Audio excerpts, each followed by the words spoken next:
ఎవరు పెంచుకున్నారు సీతాదేవిని?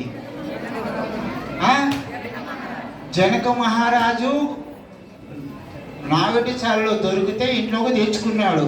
ఆమెకు పాలించి పోషించిన తల్లి పేరు చెప్పండి. జై శ్రీరామ్. సునయనాదేవి జనక చక్రవర్తి భార్య. అర్థమైందా? అంటే ఆమె కన్నులు అందంగా ఉంటాయి.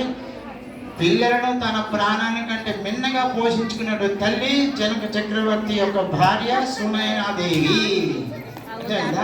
ఆమె పెంచుకుంది. ఆమె జన్మ ధన్యం.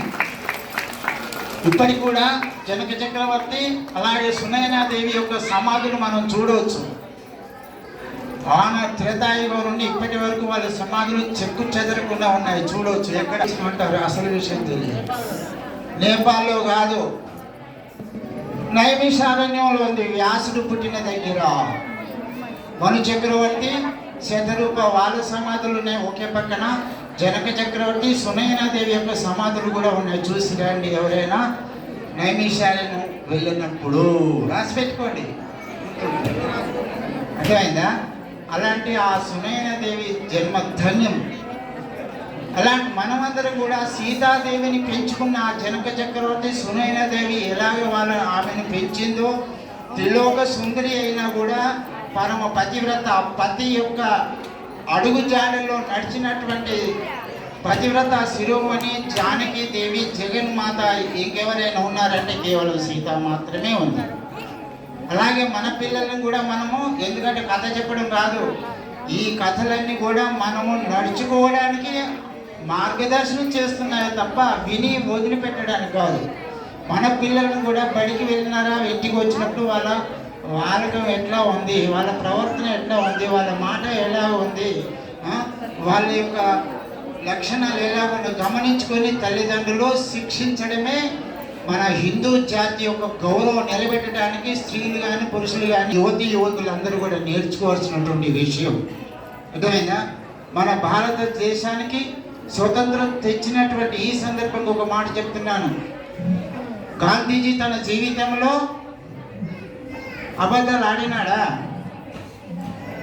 లక్ష్మణ్ ఒక్కసారి మాత్రమే అబద్ధం చెప్పగలిగినాడు గాంధీజీ గారు. అమ్మా ఎవరు లేవకండి, కాస్త పుణ్యం ఉంటుంది మీకు, మిమ్మల్ని చూసి అందరు ఎగురుతారు. ఆ సమయంలో చిలుక బయట నుండి పూత వినబడితే మాత్రము దేవుడికి నైవేద్యం పెట్టి తినేటువంటి ఆచారము గాంధీజీ తల్లిగారిది. కూర్చో. అలాగే ఆయన బయటికి వెళ్ళి వచ్చినాడు. సాయంకాలం అయిపోయింది, 4 అయింది.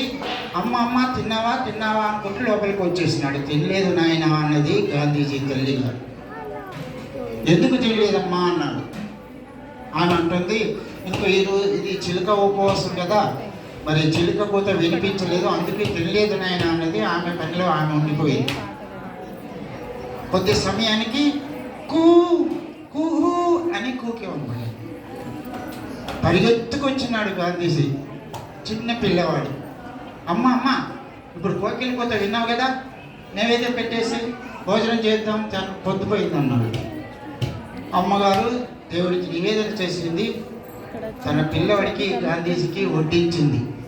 వడ్డించిన తర్వాత ఆనాటి నుండి ఈనాటి వరకు మన సనాతనమైన హిందూ ధర్మంలో కాకుండా విశ్వం అంతా కూడా అన్నిటికంటే మిన్న అయినటువంటిది ఏంటి అంటే మాతృప్రేమ.